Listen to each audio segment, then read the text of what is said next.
Hi. So, I want to talk about how we calculate the height of a rocket today. It's going to be maybe 15 minutes or so, and basically, we're going to break this down into two stages. So, we're only talking about the way up, and we're not going to talk about that rocket then landing, and we're going to calculate two main variables. We're really interested in the height, the change in its location in the y-axis. So, it's height, or delta y, and the change in time, how long that takes to go from the ground up to the highest point. Now there are two stages. The first one here I've got written in green, stage 1. All this side of the board is stage 1. This is the rocket while the engine is igniting, and so it's got fuel and creating its own acceleration. And at the end of stage 1, it runs out of fuel. With the fuel exhausted, it just starts slowing down until it reaches its highest point and stops, and then starts falling again. So stage 2 is now with no flame coming out of the engine. This is burned out, and now we just have this thing has gone from 0, where it was not moving at all on the ground. Its location in terms of height was 0, and its velocity was 0. It's still. And then once it launches, it goes faster and faster and faster, has this acceleration until it runs out of fuel. At that point, it's now going to coast and cruise and slow down. It's going to accelerate maybe with a really big acceleration and then slow down at the predictable rate, the acceleration of gravity, until it finally completely comes to a rest, and that'll be the height of the launch. Okay? So that's stage 2. No flame coming out of the rocket engine, no fuel. It's just deaccelerating at 9.81 meters per second squared, or 10 meters per second squared if we want to round that off. So this whole side of the board now is working on the second stage, stage 2, which is why I have this here. And basically, there are two equations we're using for that stage. There are basically two equations we're using for stage 1, but we're going to do a little step with Newton's second law of motion. For starters, making a third equation here for this side. So, to begin, we have only these 6 variables. I wrote them down on both sides of the board here. We know some of the beginning, and we have to find 2. So our calculations are going to get us, like we said, the displacement, the height, or delta y, how far it moves along the y-axis. And we also need to calculate its final velocity to do that. Now, we have this rocket engine. We know exactly how it burns. What we're going to do in class is take the engine, we're going to put it on a force plate on the ground and then ignite it, so the engine is going and pushing down into the force plate, and we're going to record the number of newtons force it generates. So we're going to calculate the force right here, and then use this law to calculate. We're going to measure the force, use this law to calculate acceleration. So we'll be able to enter acceleration as a known quantity before we start our calculation. And since we're going to just test the engine, and we're going to film it and record the force, we just have to have a stopwatch and record how long the engine burns until it runs out of fuel. And so we'll write down the time for stage 1 as well. The entire stage 1, we got fuel coming out of the engine, and so we'll just time that test. So I made up for this problem some fake numbers. And I started with a fake mass, which I said was 0.1 kilograms. And 1/10 of a kilogram. I made up a force, which is something we're gonna actually measure ourselves with the same rocket you'll use for your launch. But so these are fake numbers, and when you take the force of 60 meters per second squared, the F, and then you divide out the 0.1 kilogram, you're left with just acceleration all alone. In this case, 6 newtons divided by 0.1 kilograms gives us 60 meters per second squared. Our acceleration is 60. I can see I had some stuff erased here. Meters per second squared. Now this is all crowded, and so I didn't use units through the bulk of my calculations here. But I did want to use them where I listed the variables on both sides. So to start off with, we have a rocket at rest on the ground. So its original position on the y-axis, y original, is 0 meters. It hasn't gone anywhere yet. Its change in y, delta y, or the height for stage 1, right there, we don't know yet. We're going to calculate that, so I have a question mark.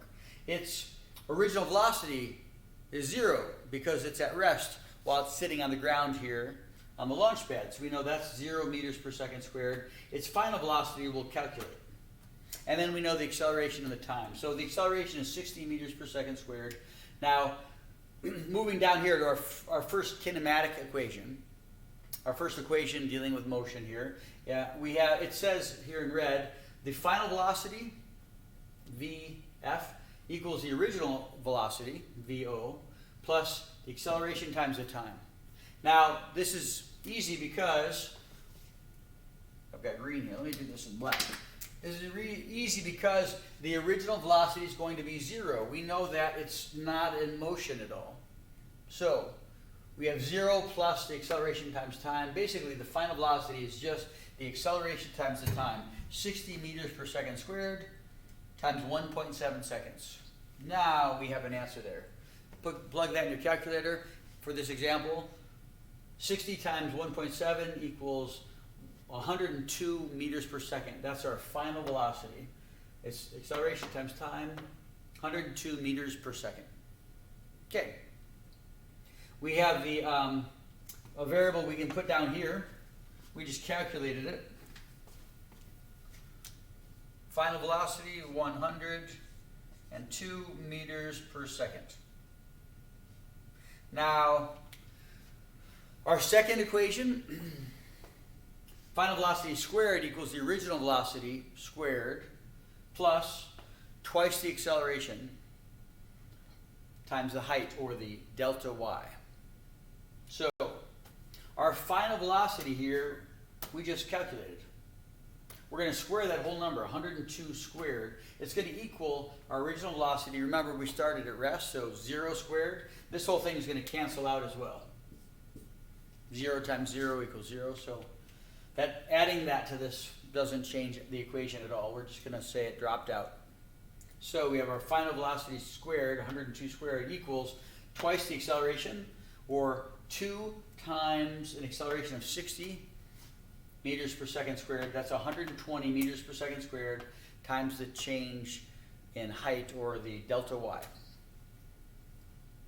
We're going to square 102 and get 10,404. We're going to divide both sides of the equation by 120.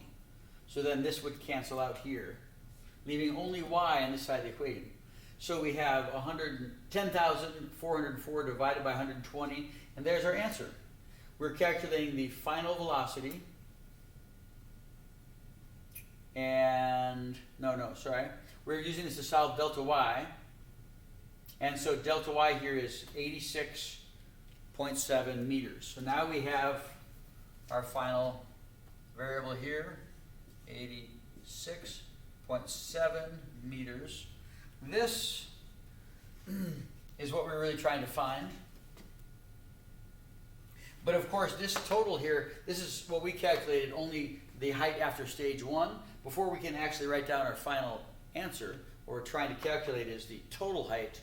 We need to do the same stuff for stage 2, and then add them together down here. Now, we're also interested in the total time it takes to go up. That's important because for your landing, for me to test your landing system, I want to compare the time it would take to drop that distance, and hoping it's going to be way, way faster than, way slower with your landing gear than it would be without it.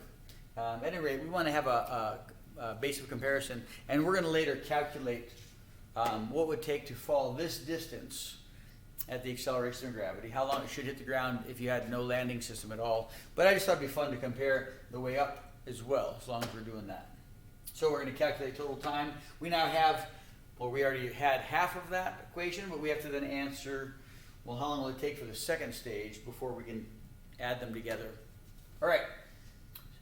Stage 1, we're going to use Newton's law to find the acceleration. Then we can plug that into this formula. We're going to use this first formula to get our velocity, our final velocity at the end of stage 2, and this formula to get our height at the end of stage 2. Now, stage 1. Now let's talk about stage 2. You'll see over here I listed the variables. Some of them are in green because this is a number that comes from this side of the equation here. What I mean is, as stage 2 ends, right, that's the exact moment where stage 1 ends, that's where stage 2 begins. So where this rocket went faster and faster and faster, its final velocity here is actually the starting velocity, or the original velocity for stage 2.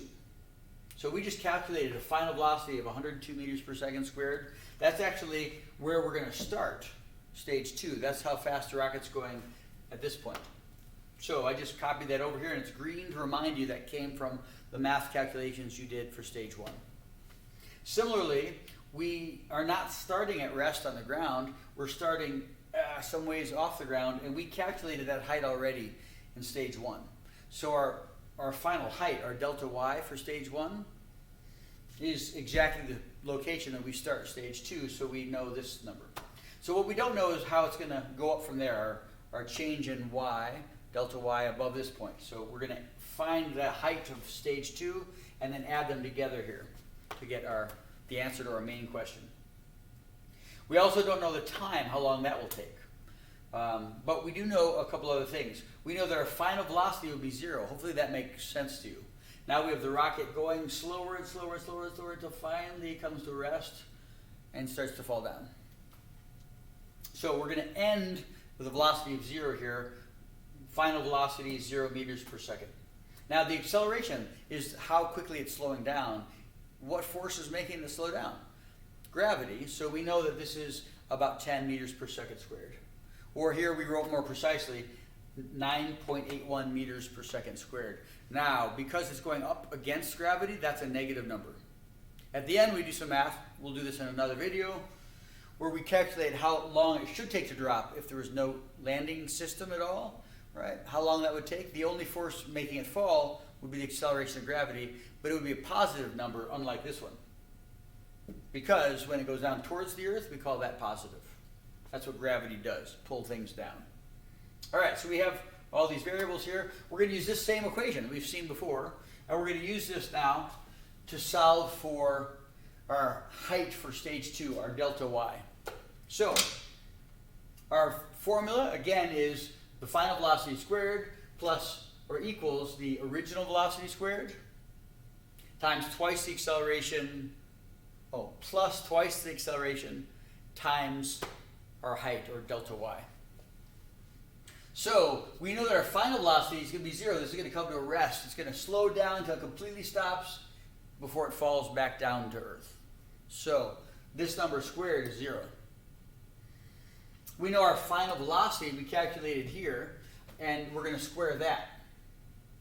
And then we have twice the acceleration, 19.62. That negative 19.62 is twice the acceleration of gravity.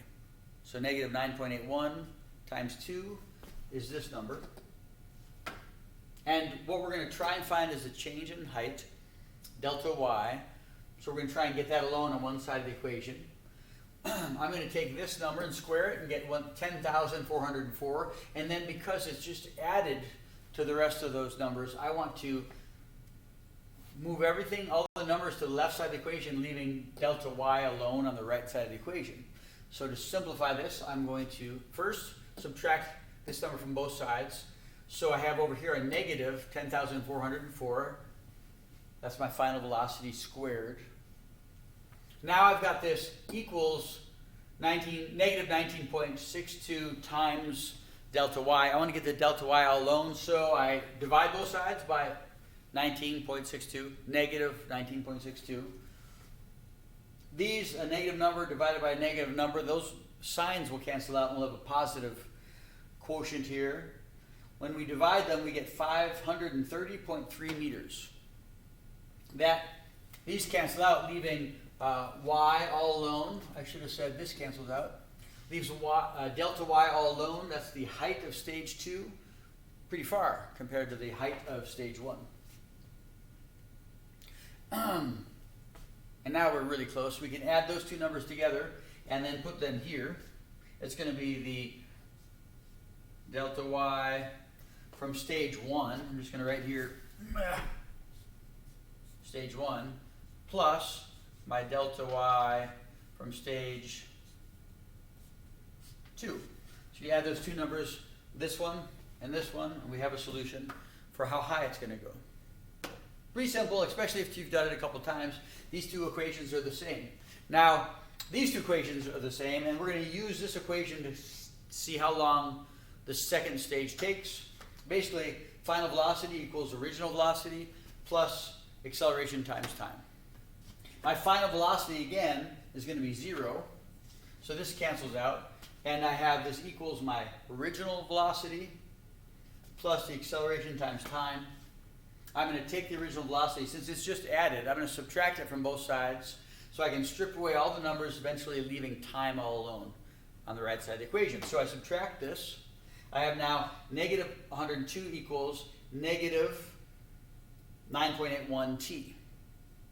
To get t all alone, I'm going to divide both sides of the equation by negative 9.81. When I divide these two things, my quotient is going to be 10.4 seconds. A negative number divided by a negative number. It's about 100 divided by about 10. So that should look like the right answer. 10.4 seconds equals our time. And now we can add these two numbers together. This number, 1.7 seconds plus this 10.4 seconds, and find out my total time for both stage 1 and stage 2.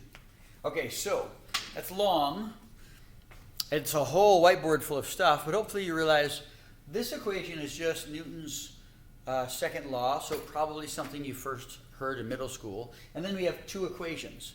We use them both for stage 1, which is a different scenario because we have the rocket engine still creating its own acceleration.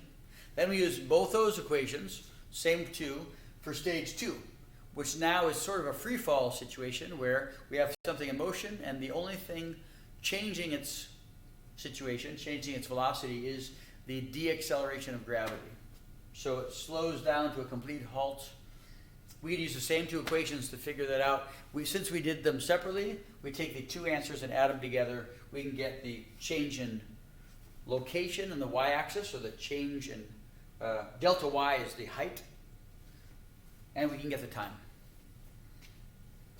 Hopefully that is really reasonable, and after you've done a few problems, 3 or 4, you feel like, oh man, this is so boring. I can get the right answer every time. I don't want to practice it anymore. Good luck building your rocket.